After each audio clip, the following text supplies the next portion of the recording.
નમસ્કાર, આપ જોઈ રહ્યા છો સ્પાર્ક ટુડે ન્યૂઝ। ગોકુલધામ તરીકે પ્રખ્યાત એવી વાઘોડિયા રોડ વડોદરાની એકમાત્ર સોસાયટી રત્નભવન રેસિડેન્સી ખાતે સોસાયટીની મહિલાઓ દ્વારા માતાજીની આરાધનામાં સૌપ્રથમ વખત આનંદના ગરબાનું ભવ્ય આયોજન કરવામાં આવ્યું હતું, જેમાં વિસ્તારના કોર્પોરેટર નૈતિકભાઈ શાહ, તેજલબેન વ્યાસ હાજર રહ્યા હતા। રત્નભવન રેસિડેન્સીએ આખા વડોદરામાં પોતાની એક અલગ ઓળખ ઊભી કરી છે અને આ સોસાયટીમાં બધા જ તહેવાર રંગેચંગે ઉજવાય છે। એવી જ રીતે માતાજીના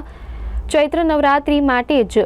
આ આનંદના ગરબાનું ભવ્ય આયોજન કરવામાં આવ્યું હતું, જેમાં સોસાયટીની કુંવારિકાનું પૂજન કરી તેમને ભોજન ગ્રહણ કરાવેલ। આ રત્નભવન સોસાયટીમાં એક વાત જોવામાં આવી કે બધા મેમ્બર્સ બધા જ તહેવારમાં ઉત્સાહથી ભાગ લે છે, જે સોસાયટી માટે એક ગર્વની લાગણી અનુભવે છે, જેમાં સોસાયટીના પ્રમુખ અને એમની ટીમ ને સોસાયટીના તમામ મેમ્બર્સનો સાથ અને સહકાર મળેલ છે, જેનાથી જ આવી રીતે ઉત્સાહથી બધા તહેવાર ઉજવાય છે, જે સાબિત કરી બતાવે છે કે આ સોસાયટી ખરેખર ગોકુલધામ જ છે। આપણે રીલની દુનિયામાં ગોકુલધામ જોયું હશે, પરંતુ રિયલની દુનિયામાં પણ જો બધા જ મેમ્બર્સનો આ રીતે સાથ અને સહકાર હોય તો આપણે આપણી સોસાયટીને પણ ગોકુલધામ બનાવી શકીએ છીએ, જેનું એક જીવતું જાગતું ઉદાહરણ આખા વડોદરામાં આ રત્નભવન રેસિડેન્સી સોસાયટી પૂરું પાડે છે, જેમાં સોસાયટીના પ્રમુખનો સિંહ ફાળો રહેલ છે,